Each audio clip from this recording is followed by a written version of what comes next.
Alrighty, I think we'll get started. Good evening, and welcome to Dreaming and Drawing, the latest in a series of public events brought to you by the New York Jewish Week. I am Andy Silow-Carroll, editor-in-chief of the Jewish Week, and a longtime fan of both of our guests tonight. I've known Liana Finck and her folks, who I see on the Zoom, for a number of years now.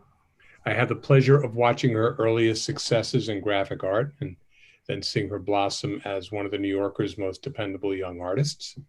And while I only knew David Sipress through cartoons that were part of my media diet for decades, I had the chance to exchange emails with him earlier this year for an interview that appeared in the Jewish Week. I think you're going to be struck tonight, as I am, by how much both of our authors have in common and by the ways they differ. Both had familiar but very different Jewish upbringings. Both are shaped by their Jewish biographies, but also somewhat conflicted about them. They represent two different generations of New Yorker cartoonists and two different paths to success. And what they share above all is an ability to transform their anxieties, their obsessions, and their gift for observation into art that makes us laugh and think and laugh again. Before we start, just some housekeeping. You'll be able to direct your questions to Liana and David in the chat room. We'll get to as many as we can in the second part of our program. So let me offer some very brief introductions so we can get right to our program. Liana Finck is a regular contributor to The New Yorker, the Awl and Catapult. She's the author of a Bintel Brief, Passing for Human, and Excuse Me, in addition to her latest, which we'll talk about tonight, Let There Be Light. David Sipress has been a staff cartoonist since 1998 for The New Yorker, where he has published nearly 700 cartoons. He lectures widely on cartooning. What's So Funny is his first book. And right now I want to introduce you to our moderator this evening. It's Sandee Brawarsky, who is not only an award-winning journalist, editor, and author, but one of my neighbors. So thank you for joining us. Enjoy the evening. Sandee. Great. Thank you, Andy. It's really a pleasure to be here with Liana and David. You're both such great storytellers who are boldly honest, witty, self-deprecating, and reveal a lot about family, love, creativity, identity, emotions, and really much more through an economy of line and letters that's really extraordinary. I highly recommend both new books, and each is really an intimate epic. Liana's is a wildly creative retelling of the book of Genesis as a graphic novel, Let There Be Light, and it's perhaps autobiographical. David's book, What's So Funny, is a powerful, compelling, very funny memoir, illustrated with his signature cartoons. And if you're a fan of New Yorker cartoons, I'm sure that you know both of their works. So there's so much to talk about, but I thought we'd start with your books. And I'll start with Liana. Maybe you can just tell us a bit about your inspiration for writing this, for making God a woman with a birthday party crown. Thank you. I made God, so Let There Be Light is an adaptation of the book of Genesis and, or Bereshit, as I can say here, I guess. So it's, but I drew God kind of as I imagine God, which is as a little girl, and I give her a crown, which I guess is a birthday party crown, but in my deepest soul is a crown, because that my idea of a crown was formed when I was 3. And she has a wand. So she's just as regal as can be if you are a 5-year-old girl or something. And she's flawed, but her flaws are my flaws. She's kind of very emotional, and she loves to make things, and she has kind of this unbridled self-confidence while she's making something. And then as soon as she's made it, she hates it, and she hates herself, and she wants to destroy it. And it felt honest to me, like the Old Testament God, at least very early in the Torah, is just full of this kind of childlike joy and anger, which I relate to a lot. It's not so calculated. It's just very immediate and forgivable, I think. Great. Thank you. And David, for you, is writing a memoir very different than cartooning? And how did you come to write this story? Well, to state the obvious, having spent 50 years writing one-line captions, the idea of writing a book was a little daunting at first, I have to say. Also, at first, I did a drawing at the beginning of myself sitting in front of a computer, and on the screen it said, "Nothing interesting has ever happened to me, a memoir," which is sort of how I felt when I first began. I wanted to get rattling around my head my whole life about my family. I wanted to get them down. And at first it was a bit of a struggle, but I began to realize that it really wasn't that different from writing captions. It was just like one single idea, not isolated, but leading to another, to another, to another. And it became a kind of adventure. And I really got into it and came to love it, love the storytelling. Mm-hmm. I thought it'd be great to give viewers just a sense of what you do on the page, which is so beautiful. So let's have this screen. So maybe Liana, you can read first.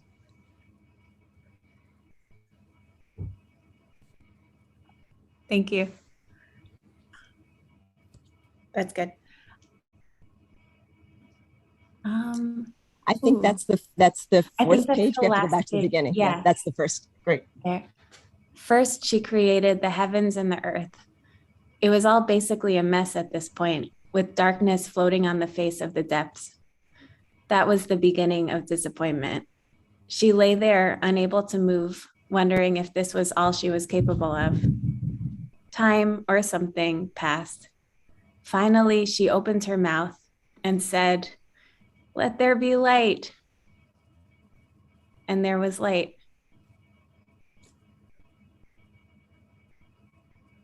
I'll call this one day, and this one I'll call night. And the first day was spent and gone forever. She was despondent, but only for a little. The next day, she drew a horizon between the waters below and the waters above. The former she called earth, the latter sky. Thus, the second day was used up too.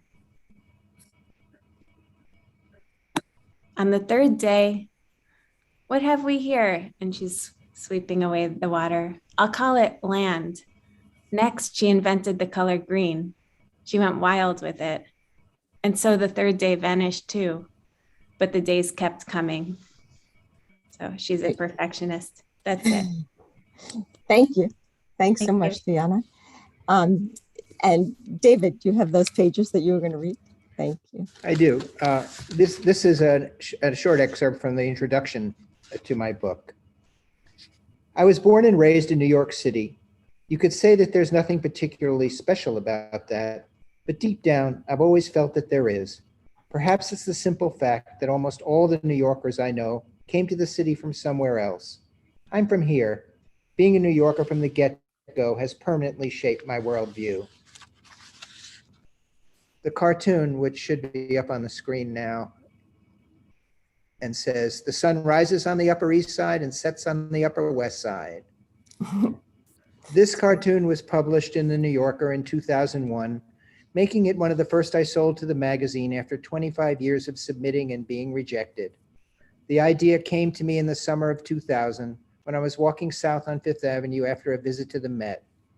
Somewhere around 72nd Street, the memory of another long ago walk on Fifth Avenue popped into my head, and out popped the cartoon. It works that way sometimes, the out of the blue arrival of a fully formed idea. The memory in question involved my parents, my older sister, and me. I was 8. The 4 of us had gone out to dinner one early summer evening at my parents' favorite restaurant, Gino's, on Lexington Avenue, across the street from my father's jewelry shop. There are always well-known people dining at Gino's. A few weeks before, we were there with a friend of my parents, and he pointed out Charles Adams sitting at the bar. I remember thinking that he looked like one of his drawings, something people would say about me one day. As we were on our way out of the restaurant, my father stepped back and reverently held the door for the arriving Bess Meyerson, famous television personality and the first Jewish Miss America.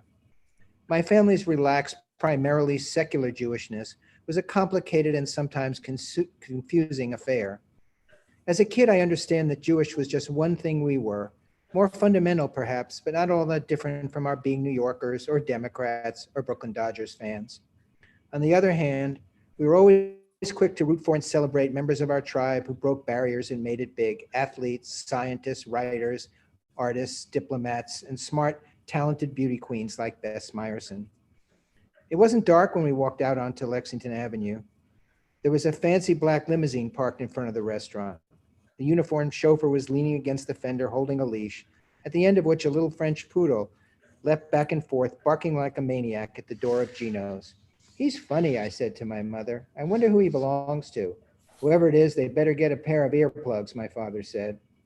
The poodle came over to me, looked up and barked at me like I was the problem. "Don't get too close," my mother warned. "It's the little ones that really bite." "Let's go," my sister pleaded. She was always impatient, especially when the four of us were out together. My mother suggested we take a walk on Fifth Avenue before getting a taxi back to our apartment on the Upper West Side. "All right, but I just hope we can find a cab," my father said, suddenly sounding grumpy for no apparent reason, as often was the case. "They aren't so frequent on Fifth," he explained. "Fifth goes downtown," my sister chimed in. "They won't want to take us." "All we can do is ask," said my mother. "Maybe we can ask Fifth to go uptown," I said. My mother laughed. We walked in spite of my father's misgivings, still hearing the poodle halfway to Park Avenue. When we turned onto Fifth, as taxi after vacant taxi sped by without my father lifting his hand to signal, I looked up and was startled by the sight of the dreamy, sparkling skyline of Central Park South and Midtown Manhattan, silhouetted against the dusky pink sky, and I felt a powerful surge of desire. When I grew up, I told myself, I was going to escape the New York of my parents and find a way into the New York I saw glittering above the treetops of Central Park. It would be a New York full of cool, amazing, talented people, like the actors and famous writers and artists I saw dining at Gino's. People who didn't need to worry about every little thing. I would be an artist too, I decided. What kind of artist would I be? I knew that I loved to draw. I also knew that I was funny. At least my mother thought so. I did the calculation. Drawing plus funny equals cartoonist. Great. Thank you. Someone described the book as a love letter to New York. And I think it really is. You really capture a time. For both of you, like, I wonder, like, really, basically, like, what makes a great cartoon? Who's going? Well, Liana, first of all, my husband just let our dog in and she found a squeaky toy. I don't know what to do.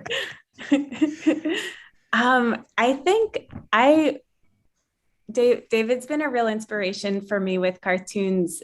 And I don't think this necessarily makes a cartoon, but I think for both of us, it does. I think both of us are very direct. I think we try to find the essence of a problem and like illuminate it in kind of a funny way rather than in a pedantic way. And I think that form of cartooning lends itself really well to a simple style. What do you think, David?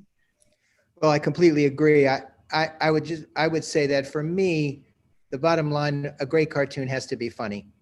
And that can mean all kinds of things. It doesn't have to mean funny, haha. It can be the kind of funny that makes a person think.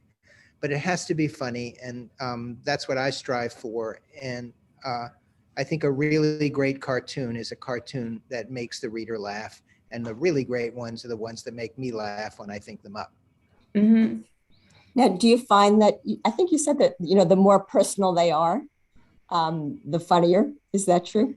I think I share this with Liana. I think, neither of us are shy about revealing every single thing about ourselves in our cartoons and in our writing.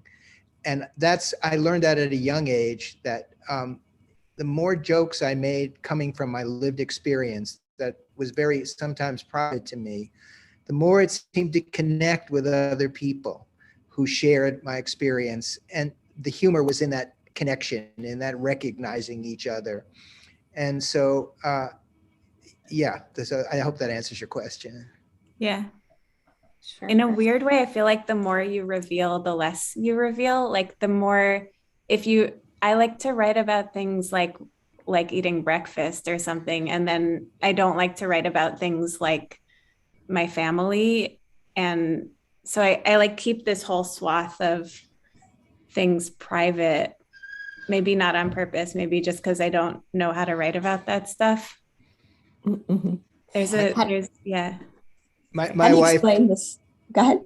I would just say, my wife always says that discretion is not one of my virtues. So I will write about pretty much everything. So. How do you describe the roots of your humor? The roots. Anger. How about you? Anxiety, pain, Right, yeah. suffering, misery. That's where my jokes come from. I'm semi-serious too. The things that scare me, the things that I worry about, those are where my best cartoons come from. Mhm. Yeah, I think of cartoons as kind of a way to solve a problem. And when you were describing writing as being similar to writing the caption of a cartoon, I'm always trying to get to that place with writing. For me, a cartoon is my dog is masticating. It's really disgusting. I'm gonna sneak out and let her out of the room in a second, but I'm trying to think with this horrible noise going on. I think a cartoon has to be short because it kind of collapses a problem that's been spinning around and around in your head into a single one line solution that just like ends the problem, or so it seems. It's not a story. It's kind of a punch. Right back. And David, what comes first? I thought it'd be interesting to talk a little bit about process. Is it a thought? Is it that you start drawing, or something that you observe? You're both really very clear, careful observers of all things. I just wonder how you get started. Well, I would answer that. I always say when asked that question that it's all those things. Sometimes I begin with a drawing. I can look at it for hours or even days or weeks or months before the caption that it needs becomes apparent to me. Other times I have something I think of as my cartoon brain, which never seems to shut off. So in every situation I'm in, I think there's a little part of my mind that's listening for something someone says that might lead me to a cartoon, or something that happens that I see the funny in. And so, but mostly it's a kind of meditation. I go to my studio, I sit down at my desk, I open my mind to the cartoon possibilities, and whatever floats in the course of the day turns into a cartoon.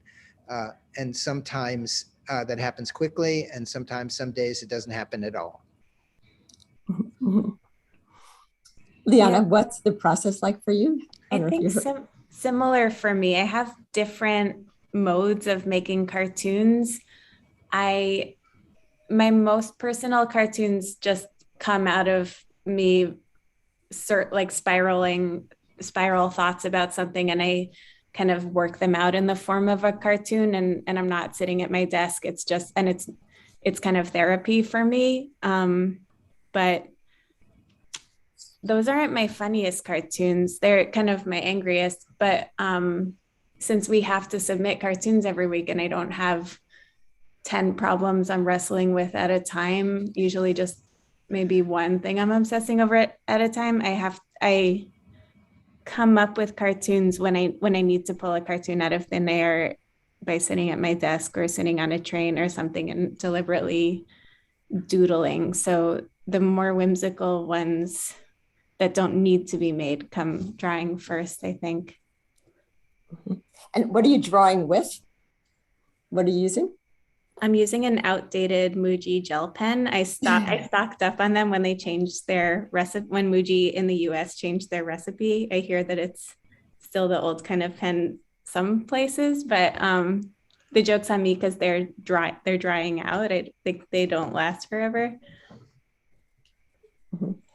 And David, how about you? What do you use to draw? I draw with an old-fashioned crow quill pen, which is a stiff pen point that you dip into ink. And what I love about it is that it's very, very hard to control. And I like my drawings to have the look like they're spontaneous, they're direct, like I thought up the idea and I drew it. And that pen makes the kinds of mistakes and the kinds of slips that allows that to come across to the viewer, to the reader. And so what I love about it is it's always creating what they used to call in art school happy accidents. And I think it gives my drawing the vitality that I like. What kind of ink do you use? Just black, India ink. Yeah. Do you water it down? No, just all the way. Yeah, And where do you work? With quiet or with people around you? Do you have a, Liana, you talked about working on trains. How does that work?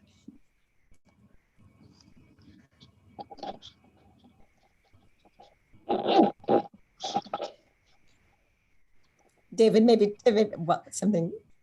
Where do I work? Yeah. Do you have any quiet around you? Yeah, right now I work, we're in my home, but my studio is about 15 minutes away. And I've always needed to go somewhere else quiet to work. Part of that, as I tell in my book, is residual guilt over the fact that I disappointed my father his whole life by not having a real job. So when I get up in the morning and I get dressed and I go to the office, I have a little bit of the feeling that I actually have a real job, even though I don't. Do you carry a little briefcase of drawings with you? But I read that Robert Caro puts on a suit and tie every day to go to his office, but I don't go that far. And I don't need a suitcase. Everything's up here. Liana, how does working on trains work out? It's great. I miss it. It's been a while with the pandemic and baby, but I have been back to cafes since, I don't know, I stopped being so careful with COVID a few months ago, and I love working in cafes. I also really love working at home as long as no one bothers me, which is just a pipe dream. So that doesn't really happen, but that's kind of my fantasy. I have guilt too, and I think that's why I can't work at a studio or in quiet, because I just feel like such a fraud. If I'm in a cafe, I feel like I'm not even working, so it's fine. I'm just kind of hiding I'm not even me. But I get when you're really, in a cafe. When you're in a cafe, are people noticing you and looking over your shoulder? And how is that? I think I'm more angry than other people are when I get wrenched out of my thoughts. So I really hate when people ask me to borrow a chair or ask what I'm drawing or something. Really, really mean. And have you been back on the Long Island Railroad, taking it back and forth? Only, I think once in the past year. We also moved. So I used to live near Atlantic Terminal. So it was this kind of dreamy walk to a very long train. Now there's a subway involved and it's just a lot. I hope it comes back. I really miss the train and the ocean. Good. So you both write or depict things that are quite autobiographical. How do you feel, is it important to stick with the truth or the truth as you remember it? And how do you deal with presenting, what might be facts? Well, David? When I first started writing my book, I was listening on Audible to John le Carré's Memoir. And in it, he says that memory is as elusive as a wet bar of soap.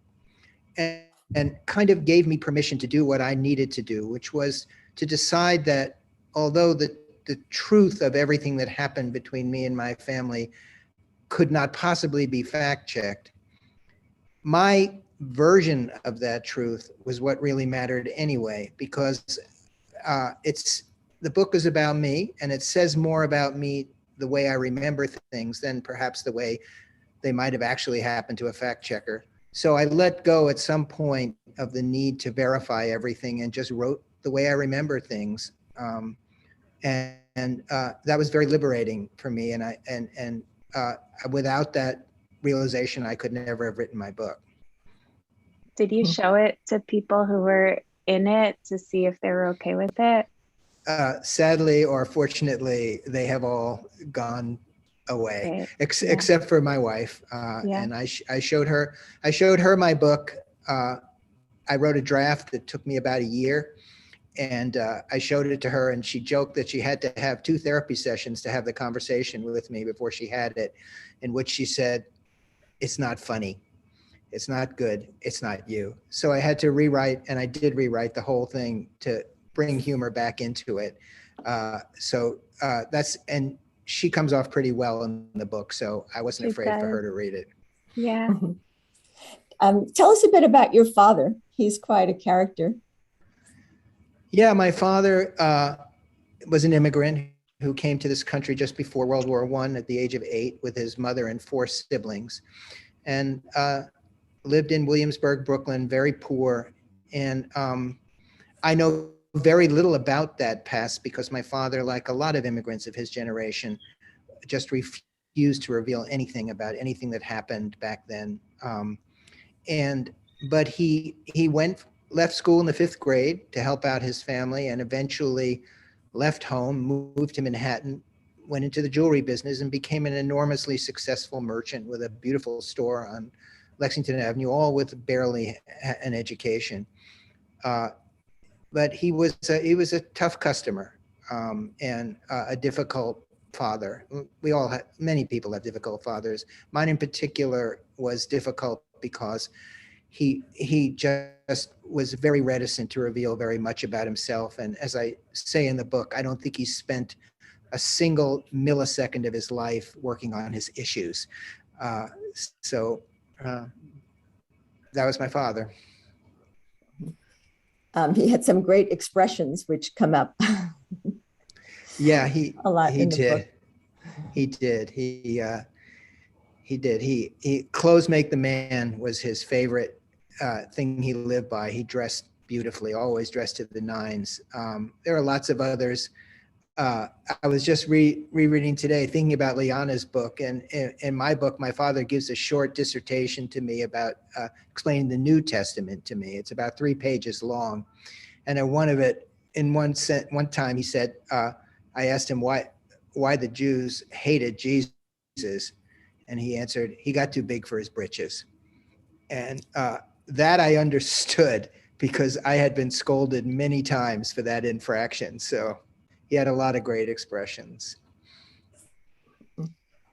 Liana, this question too for you about truth and memory and how you deal with writing about people, who you know and who are close to you, and also about yourself. Oops, you're muted, Liana. Sorry, it's very hectic over here and I keep muting so you don't hear screaming and then forgetting to unmute.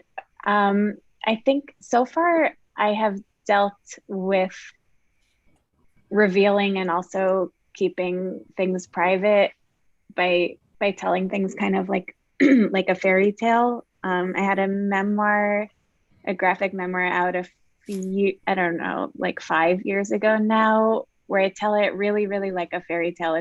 It's kind of about my mom and kind of about me, but I tried to find the parts of our both of our stories that could really apply to anyone and only tell those parts. And it didn't work as well as I thought it would at protecting our privacy, because I think just telling a story about someone in your life, even if it's made up, is almost more of an invasion than telling the real story, I have found. So it's tough, and you have to just kind of be mean and clueless and maintain the meanness. But I don't know. And this story with the Torah, I was kind of writing about I guess I often write about my feelings without writing about my circumstances. So I used the character of God as kind of a vehicle for writing about my feelings, but I didn't reveal anything about my literal life in there. And I don't know, I'd love to write fiction, but I still kind of I'm suspicious. I don't know where fiction comes from, and I don't really believe anyone writes fiction.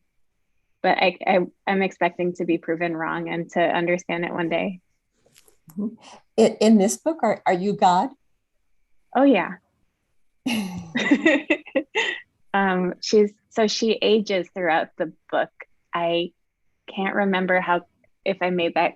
I think I didn't make it clear because I tried to, and it got confusing and I got bogged down in it. But since the story of Genesis was written at such different times and told in such different languages that keep changing throughout the book, and the very beginning is ancient and kind of Sumerian seeming, and then by the end, by the story of Joseph, it's starting to seem like a really sophisticated Victorian novel to me, written later, with so many more like ornate curlicues of story in there.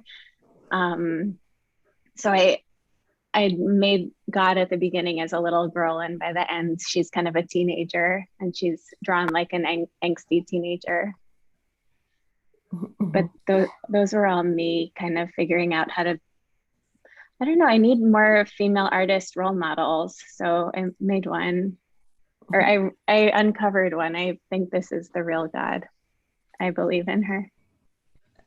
Thanks. For both of you who were indeed your mentors as cartoonists or as artists. Mentors? I don't believe it. And I actually didn't have any because I didn't know any other cartoonists. All I knew was from the time I was 6 or 7, I loved the cartoons in the New Yorker, and they were my mentors and my teachers, just looking at those cartoons. I love them because for many reasons. And one of them, the silliest, but the truest, was they looked easy to do. And my mother would take me to the Metropolitan Museum and I look at the paintings and they were great, but they looked so hard to do. And a little simple drawing looked pretty easy to do. And so cartoonists who drew that way were especially mentors to me, long distance. And I learned what I learned by looking at them. I love the story that as a little boy, your family got the New Yorker, and you would actually make cartoons and cut them out and paste them onto the pages of the New Yorker. Yeah, I did. Yeah. Make my dream come true, which took a long time. You should submit those. Liana, did you also know that you wanted to be a cartoonist from a very young age? Yeah, I unearthed something that I'd made when I was 6 that was like a questionnaire about what I wanted, who I was, and I wrote I wanted to be a cartoonist when I grew up, but then I forgot again. And I decided I wanted to be a fine artist, and that was a disaster, and then I came back to it. But my mentor when I was always is my mom, who's an artist, and the art I loved most as a kid, although I don't know if I would have recognized it then, was kids' books. And later on, it was, I always really loved New Yorker cartoons. David's one of my very favorites. I'm also very partial to the ones that aren't that cartoony. It took me a long time to understand the small format, but I loved like Roz Chast's very sprawling, funny, not punchliney,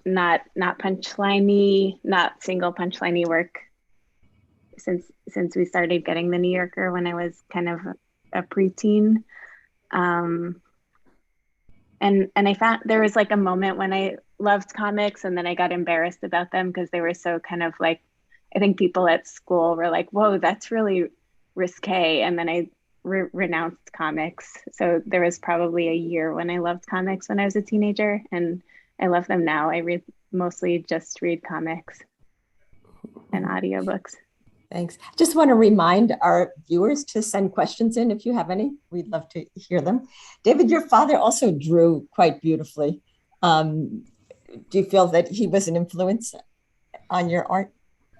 No, not so much an influence, but what was amazing about my father was that in the days when he had his store, photography wasn't, well, just to put it this way, he drew every single piece of jewelry and every object that came and left his store on little index cards. So he drew beautifully, although he would never consider himself an artist or call himself that, or even call it art. It was just what he needed to do to keep a record. But then right after he died, which I was having some issues trying to make a connection to him once he had died. And I was going through a file cabinet that had all these index cards in it with his drawings of jewelry. And I pulled one out and I turned it over. And the other side was this beautiful pencil drawing, graceful, beautiful drawing of the head of a dog. And I just saw my father in that moment sitting in the back of his store on the window, maybe polishing some silver. And he sees a dog on the street and he grabs his pencil and he drew this beautiful drawing. And as I said in the book, that's when I shed a tear for my father. I felt that connection between us at that moment. Mm-hmm. I don't want to leave your mother out. Can you tell us a little bit about her too?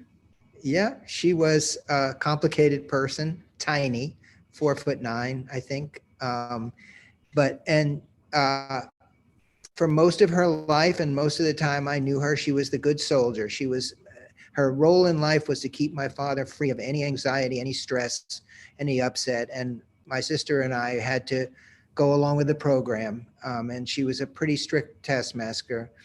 And she snooped and she nosy and all that and was difficult. But my mother had this transformation when she began to lose her memory when she got older.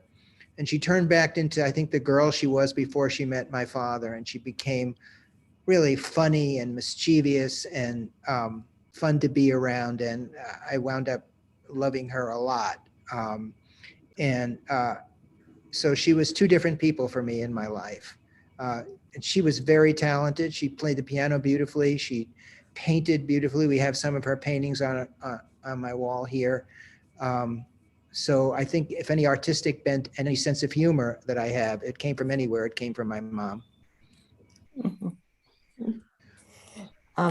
Liana, you've said that your drawing self and your talking self are two different selves. Can you explain a bit about that? I don't remember saying that, and I think that's true. I always feel like my talking self is different from my existing self, and I don't know where my drawing self lies, but like my talking self is pretty recent. I feel I was very, very shy as a kid, and I kind of learned how to make small talk in my maybe late teens, I think like 20 or so. This might not be true, but this is how I felt that like if I made small talk before, I was just really not saying anything that I was feeling, and that I had to choose each word before it came out of my mouth, and it was just stage fright terror as I was talking. And now I feel like something happened and I just shut off my brain and I talk and it's kind of like I'm high, and that's my solution for getting past shyness. I think the drawings I don't think I have to shut myself off to make a drawing. I do have a lot of trouble collaborating with people. Like when you're in a meeting and you're trying to come up with an idea together, I cannot come up with a drawing idea while I'm talking. Yeah, the drawing self though is different from the existing self. It is the active self. Maybe it's what you should have as a talking self. It's not the watching self, it's the reacting self. Mm-hmm. David, what about this idea of collaborating with other people or other cartoonists? Can someone else write a caption for you? No way. No, it's funny. They have the caption card contest in the magazine. And I think of all these like 24 years, they've only chosen 4 of mine. And actually 2 of those, the winning caption was the same caption that I handed in when I handed in the cartoon. But I once asked the editor, Bob Mankoff, well, why do you use so few of my cartoons for the contest? And I couldn't tell if he was insulting me or he was complimenting me. But he said, well, your cartoons are too complete. They're too complete. And so, and I think that's true. I think I need to own every bit of it. And so, no, I would never accept a caption from anybody else. Although I listen to what people say, and what they say turns into a caption, but they don't know that. So watch out, everybody. Do you ever go back to a drawing perhaps that wasn't accepted and kind of redo it? Or all the time. I would say, recently, almost half of the cartoons I've sold are ones that I've submitted before. The cartoon editor sees 1,000 so cartoons a week, and she's not going to remember 2 weeks from then, that she saw this one from me that I still think is really good. So I'll resubmit the same cartoon the same way, or I'll sometimes learn from the rejection and see what needs to change in the caption or the drawing, and then resubmit it. And in the end, I think all the ones that I think are really good, almost all of them have sold it eventually. Liana, have you done that too? Yeah, I do that too. You submit about 10 each week, and if you're lucky, they buy one. And it's not because they don't like 9, it's because they can't buy more than that.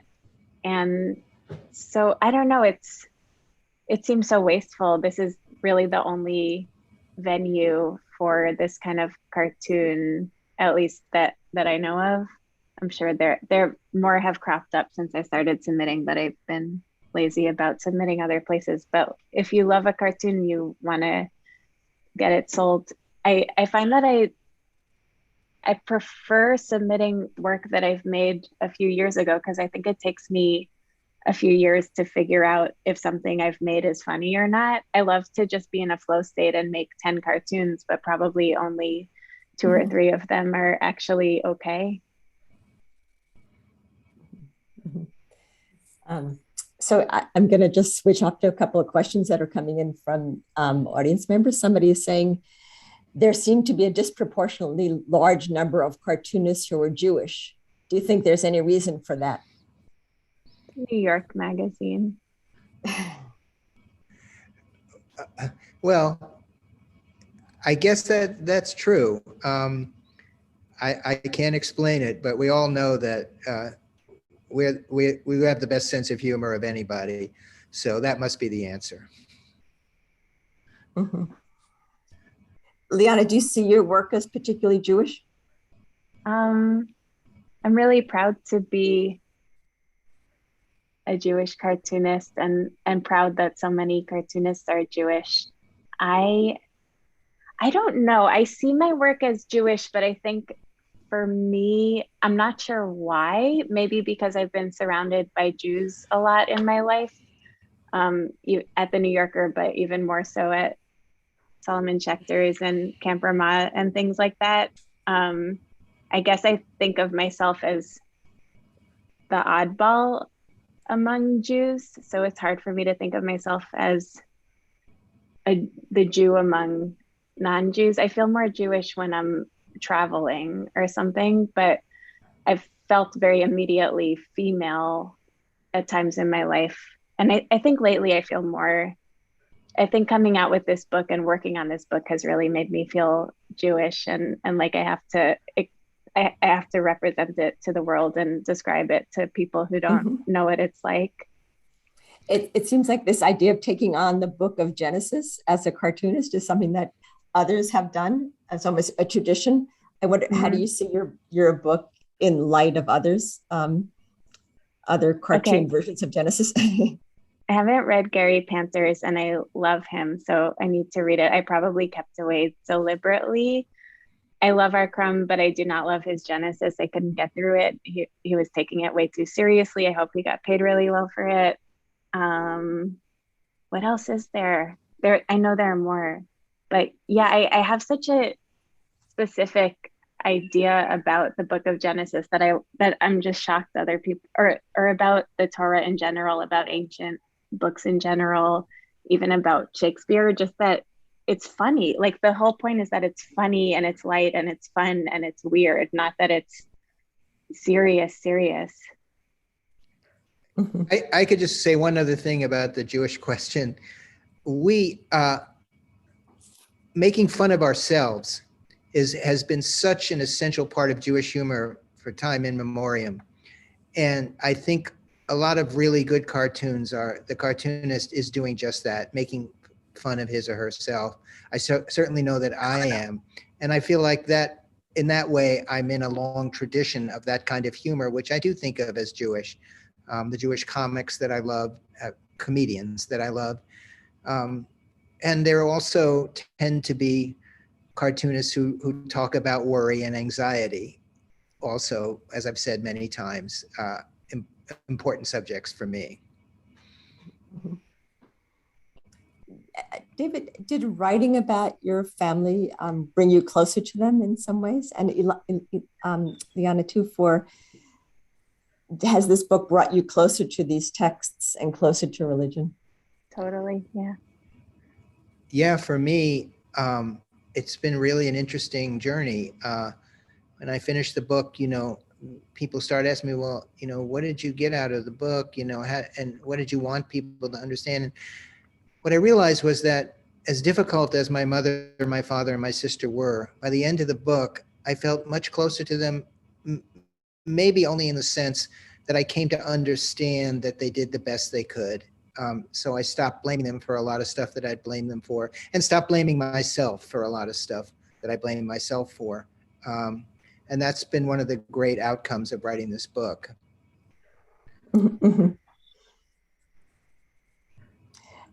We were talking before everyone else came on about this sort of spirit of congeniality among cartoonists, that among especially all of you who do cartoons for the New Yorker, that people are actually very helpful and kind to one another. Can you talk a bit about that? Maybe explain also, people who are interested in this process of sending cartoons in. How does that work? I can answer. We send in about 10 cartoons a week, roughs we call them, and they go to the cartoon editor, who willows down, 1,000 cartoons to, I guess, about 50 or 60. And then on Wednesday, there's a meeting with David Remnick, the decider, who chooses the cartoons that actually go in the magazine. And we do this week after week, month after month, year after year, throughout our whole life, 10 cartoons a week. And that's the process. It's very competitive, but as I was saying before, cartoonists are very congenial and very supportive. And as competitive as it is, I've never met a cartoonist who wasn't willing to help or give you some advice or accept advice from me. And so I really love that about my fellow artists. And I was interested, Liana said I didn't realize she had a serious art mistake in her past. I had a serious art mistake in my past too, where I tried to be a serious artist. And I wasn't bad at it, but I was not happy. And part of my unhappiness was how there in that world, things were much more competitive and people were less willing to give you a helping hand. Mm-hmm. Yeah, my serious art experience was art school. So I feel like I have a cartoonish idea of the art world that's based on being 18 and not having the correct, tight black wardrobe with smoking a cigarette. I don't know. Yeah, you're right. That's absolutely right. Outfits are really important. So important. It was so not me. So disappointing. Did you feel like the art world, like you'd been lonely all your life and the art world was going to be finally you're going to find your people, and then totally not? Well, I did my closest friends are people that I met during that time, but they were the few people that I really connected with. I was surprised at how difficult it was to get people to be supportive and stuff like that. Yeah, that surprised me. Yeah, it's a weird economic model. I think that's the problem with the art world. like Do you feel so like you much get money funnier? and Do you get funnier with age? no. Maybe. I think my baby is having a lot more fun than I've ever had. And I'm like seeing him, I realize that it's just totally autopilot now and nothing actually delights me anymore. But at the same time, I take myself a lot less seriously than I did when I was trying to be very serious. And that helps when it comes to being funny or pretending to be funny. Mhm. And you, David, are you funnier these days? Oh, I'm hilarious. I am just, I, I, you know, when I was younger, I was a little more reticent about putting stuff out there. These days, as you can tell from this interview, I'll say just about anything. And I think that makes me funnier. Yeah, I think I'm funnier. I loved your cartoon in the book of the like Matisse dancing as social distancing. That's the best pandemic cartoon I've seen in a while.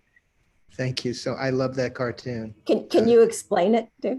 Can you Yeah, give it us a was during the visual? height of the pandemic, and it was all about social distancing. And you know the famous painting that's in the Matisse painting of the dancers in a circle holding hands. Well, I redrew that, but I made each of them 6 feet apart so their hands weren't touching. And it didn't need a caption. It didn't need anything. And I was just so amazed and pleased that people made the connection to the Yeah. pandemic. That was a great one. Liana, so many of your cartoons have been on, Instagram and what's one of the most popular ones, and can you describe it?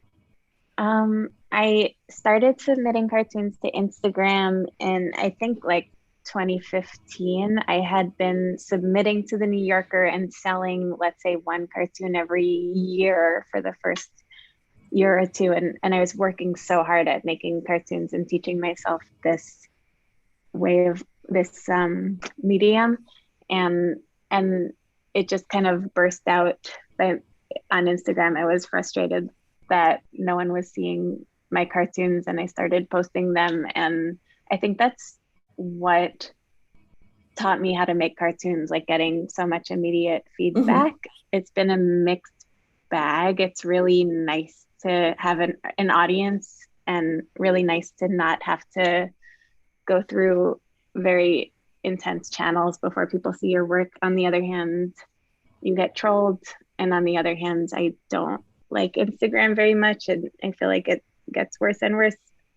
I don't know, I'll try to find one and hold it up to the screen. I saw one of yours recently that just blew me away. After the Supreme Court revelation last week, you drew a gavel, and the thing that the gavel hits, and in the gavel there's a woman's, in the thing it hits, there's in a woman's head. Yeah, I just thought that was fantastic. It said it all. Thank you. Yeah, it's been not a great week. And what's next? Liana, can you imagine doing another book? Oh yeah, I have 3 due soon. I'm doing one parenting book of cartoons and one etiquette book that I'm really excited about, because I have very specific ideas about etiquette that I don't think anyone should follow, but I can't wait to write them. And the last one's going to be another comic that's kind of a graphic novel that's kind of grows out of this latest book. I have Lilith as a character in this latest, in Let There Be Light, even though she's not in the Torah. That's one of the liberties I took, and used Midrash in the book. And so my new book has her as a character again, and it's kind of a veiled autobiographical story about relationships. And I'm really excited to work on that one. Great. Looking forward to seeing them. David, will you write more pieces, more books, or what are you thinking about? Right now, I'm sort of in the post-publication madness, and I haven't really had a chance to sit down and think about what I want to do next. I'm sure I'll be writing something. It became such a wonderful thing to do in the course of writing the book that I want to get back to it. But so far, nothing's kind of hit me that I need to write about. So, well, I'm sure I will. Good. So thank you so much. You're both terrific. The books for everyone to go out and take a look for it. Really wonderful. So I'm going to turn this back to Andy. There you go. Thank you so much, Sandee. We're not quite done because I have a question I wanted to ask. I wondered if you could leave us, each one of you could leave us maybe with a recommendation, something you're reading, something you're listening to, an artist that you want to turn us on to. Just I love them, when creative people leave us with their own recommendations. David, do you want to start? Yeah, as far as memoirs go, I would recommend John le Carré's memoir, The Pigeon Tunnel, which I think is a terrific book. I love memoirs. Robert Caro's memoir, Working, another great book that I love. Yeah, those two that in the memoir vein that I would recommend. Sounds great. Liana? I have a memoir too. I'm listening to this book right now, House of Sticks by Lee Tran. Mm-hmm. And it's really good. It's like, I really like memoirs. It's vivid and smart and thoughtful, and just a window into her life growing up as an immigrant in Ridgewood, Queens. Okay, great. I love David's book too. I was reading more of it last night. Very nice. I'm just curious, have you been asked to illustrate others' works? I know yes. I get so angry. Illustration takes a really long time, and I don't like to do it for free, and I'm often asked to do it for free. Okay. Wait, David, are you asking me to illustrate something? No, I got to write something first. Okay. Maybe I'll make an exception. And David, have you been asked to illustrate? Very rarely in the course of my career. Very rarely, yeah. Very good. Well, listen, I want to thank you both. I want to say to our audience, if you enjoyed this program, I know you'll enjoy the arts and cultural coverage of the New York Jewish Week. Please subscribe to our daily newsletters. Follow us on Facebook, Twitter, Instagram, and if you like to hold a Jewish newspaper in your hand, we have a weekly printable email of the week's best stories that gets delivered to your email, and you can print it out on your own. I want to thank Thea Wieseltier and Julie Seltzer and Becky Phillips of the Jewish Week and 70 Faces Media for making tonight's program happen. And of course, Sandee Brawarsky, our moderator. I want to thank our two guests, David Sipress and Liana Finck. And mostly I want to thank you for joining us, and have a good and safe Jewish week. Good night. Thanks so much for having us. Bye. This was really, really lovely. Bye.